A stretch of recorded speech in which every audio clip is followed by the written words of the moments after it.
A very warm welcome to all our viewers and welcome to a new edition of Africa Today. Our program bringing you all the latest news and events happening all around the African continent.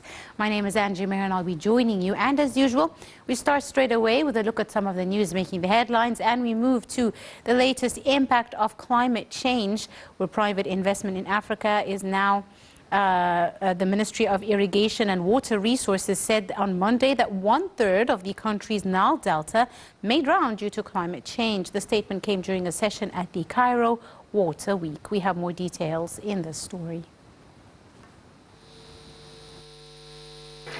In a technical session held on the second day of the 4th edition of Cairo Water Week's CWW to discuss the Adaptation Project, which is a response to climate change and the phenomenon's impact on the North Coast and Nile Delta, the Ministry of Water Resources stated that 1/3 of the Nile Delta may drown due to an increase in the water level of the Mediterranean Sea as a result of global warming. The ministry added that one of the impacts of climate change in the Nile Delta is that seawater will overlap with fresh water, causing its salinity to increase. It said that Green Climate Fund granted Egypt $32 billion to combat the repercussions of climate change. However, this amount of money is not enough to resolve the issue.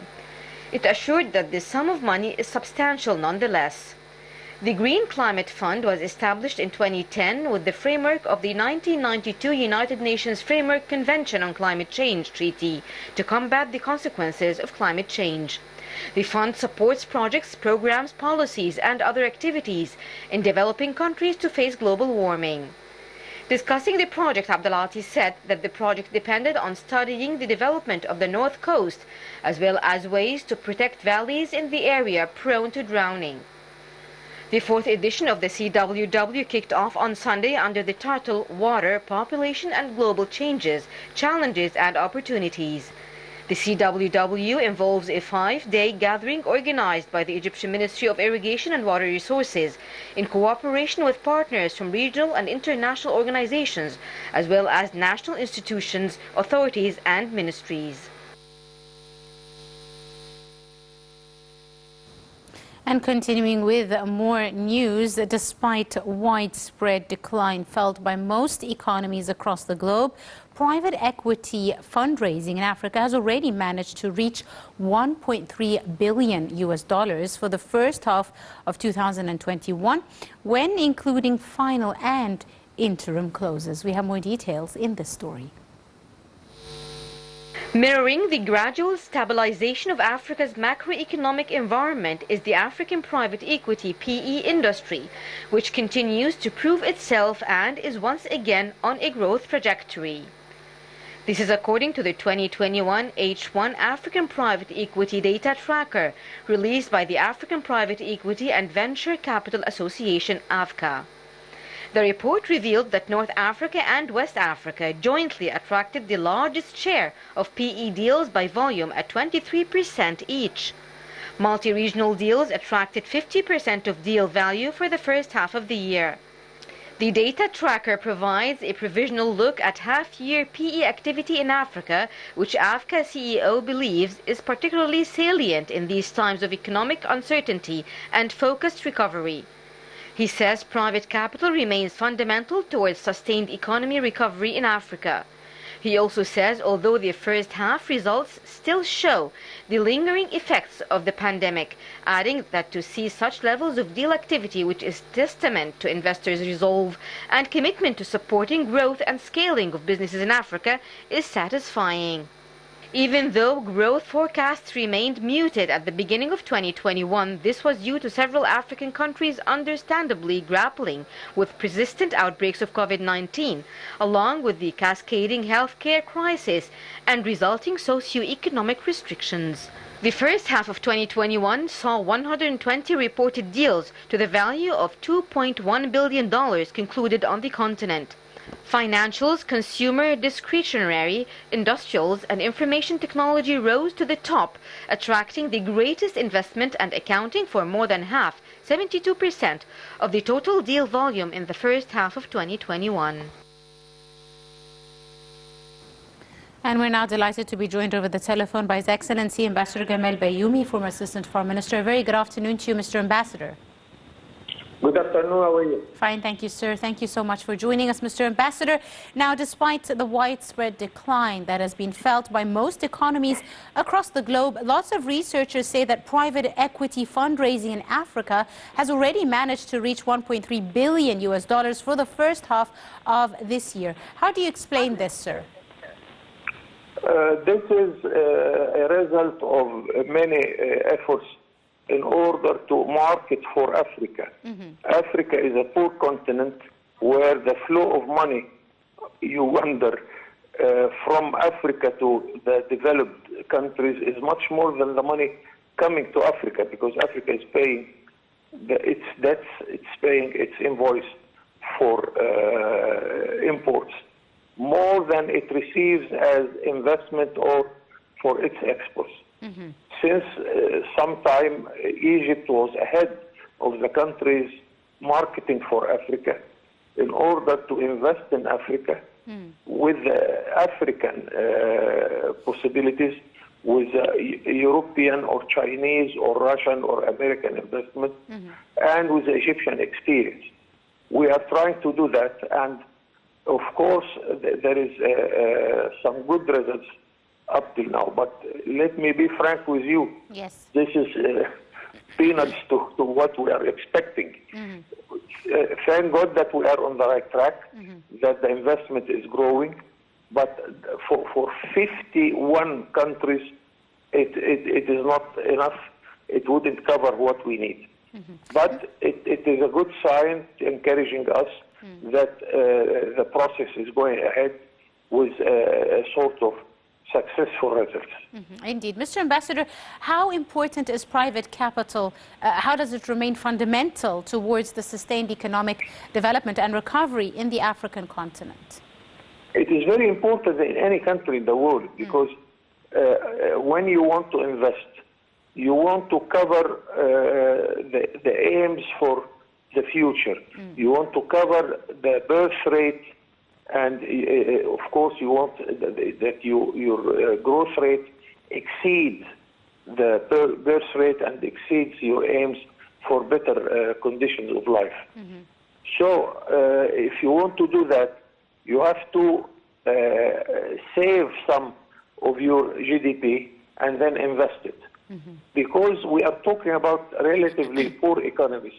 They cannot save all the money we need. So here comes the private investor, and especially the foreign direct investor, in order to fill the gap between what we are saving and what we are aiming to invest in our countries.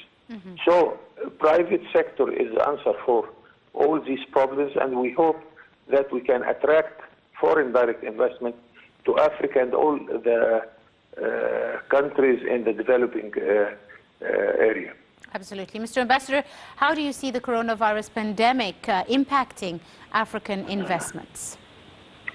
It has a very bad repercussions all over the world. And as you well know, all the countries in the world are having a rate of growth by minus. It means that most of the economies in the world, even in Africa, is diminishing. Except in very few countries, Egypt is among them. That's why we are trying to give our experience, how we succeeded to face the economic impact of the virus corona, and Egypt has a very good experience there. Why? Because we applied a very courageous economic reform since 2016, where we started to organize our economy. So when the virus came, we were already standing on strong feet. That's why we are in a better position than any country in the world. And in Africa, it's not really easy, and we are trying to help. Many countries are trying to help Africa. The World Health Organization and IMF and the World Bank, all the international organizations are seeking to help Africa to fill this gap, which is a result of the epidemic, of course. Absolutely. Mr. Ambassador, on the other hand, some other fields thrived during the coronavirus pandemic, like the communications and IT, etc. How did this take off in the African continent, in your opinion, sir? This is very good because this sector, it depends on the private sector initiatives, and it depends totally on the young generation, which is really doing fine everywhere. So this is one good answer to our problems in Africa, and we are encouraging our young generation to participate in such sector of production. And really, I must tell you that I am proud of what is going in Egypt in this sector, especially for our sons and grandsons who are much better than my generation. They teach us how to deal with the IT, the information technology, and Egypt, for instance, is exporting programs, and it's part of our export of services. Yes. This is very good, and I think it can bring some good results to Africa also. Absolutely. Finally, Mr. Ambassador, what are your expectations, for the last quarter of this year with regards to investment and economic development in Africa? I hope that the speed which we gain now will continue, and even much faster speed in growing. And this will lead us for, I expect, better situation and better results in the last quarter of the year. And let us cross our fingers and hope that this will lead us to a better situation in Africa. Absolutely. I'd like to thank you very, very much, Your Excellency, Ambassador Gamal Bayoumi, former Assistant Foreign Minister. Thank you so much, sir, for your time and your insight. And we move to a sports item on this edition of Africa Today. Egypt's Mohamed Salah has become the top scoring African player in Premier League history after his hat-trick at Old Trafford on Sunday, winning a 5-0 victory against Manchester United. We have more details in this story. Mohamed Salah has now overtaken retired Chelsea forward Didier Drogba with a tally of 107 goals, and also became the first away player to score a hat-trick at Old Trafford since Brazil legend Ronaldo in 2003. Scoring in all 10 successive games throughout the competition, Liverpool are now second place, just 1 point behind Chelsea, and are projected to win the English title that is currently held by Manchester City. Salah was described as the best player in the world by his Liverpool football manager, Jurgen Klopp, as well as many fans and pundits on social media. The football manager said during the press conference about Salah, quote, "He is for sure one of the best in the world now. It's obviously not for me or whatever to say who is the best. For me, he's the best. I see him every day, and that makes it more easy for me." End quote. Last week, Mohamed Salah visited his own waxwork at Madame Tussauds, London, which he described as a blessing.